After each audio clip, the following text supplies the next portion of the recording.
Voilà donc une étude qui va totalement à contre-courant de tout ce qu'on a pu nous raconter pendant l'épidémie de grippe H1N1. Il paraît que la désinfection des mains, ça ne sert à rien, ça ne change pas grand-chose à la propagation de la maladie. Mélanie Vecchio. C'est le geste que vous avez dû accomplir des centaines de fois l'hiver dernier, se désinfecter les mains avec du gel antibactérien, une action en fait inefficace dans la lutte contre la grippe A, selon une étude américaine. Pendant 10 semaines, 200 personnes se sont pliées à des tests. Sur les 100 qui ont utilisé un gel toutes les 3 heures, 42 ont attrapé un rhume, contre 51 dans le groupe témoin. De la même façon, 12 utilisateurs de la solution hydroalcoolique ont été infectés par le virus de la grippe H1N1 contre 15 chez ceux qui n'ont utilisé aucun désinfectant. Explication de ces résultats, selon les chercheurs, la transmission du virus se ferait davantage par voie aérienne. Pourtant, l'utilisation de gel a vigoureusement été recommandée par les autorités sanitaires.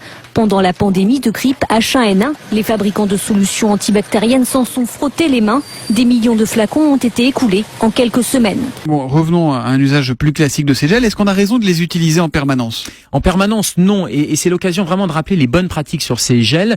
Tout le monde en a. On voit fleurir ça dans les pharmacies, notamment à l'approche de l'hiver, en disant voilà, vous allez désinfecter. Or, ce n'est pas anodin. Ce n'est pas anodin parce que c'est très efficace. C'est bactéricide, c'est-à-dire que ça va tuer les bactéries. C'est virucide, ça va tuer les virus. C'est trop efficace quelque part ? Y compris toutes les bactéries et les virus qui sont sur la peau et qui servent aussi à nous protéger. Donc, trop utiliser ces gels, eh bien, ça va avoir des conséquences en termes d'irritation cutanée, en termes d'inflammation, voire même en termes d'allergie. Donc, à court terme, ça a des effets néfastes. Et même à long terme, puisque, comme ça fragilise la barrière cutanée, on sait que des perturbateurs endocriniens comme les bisphénol A, vous avez tous entendu parler de bisphénol A qui sont contenus dans les canettes, dans les contenants en plastique, etc. Eh bien, ces perturbateurs peuvent pénétrer plus facilement à l'intérieur à cause des gels hydroalcooliques. Mais attendez alors docteur, pourquoi vous, dans les hôpitaux, aux urgences, là où vous travaillez, vous les utilisez ? Il y en a partout, eh bien, distributeurs. On les utilise de moins en moins et les consignes qui sont données, c'est de ne s'en servir que 2 fois par jour maximum et en tout cas pas en remplacement du lavage des mains à l'eau et au savon qui est le plus efficace.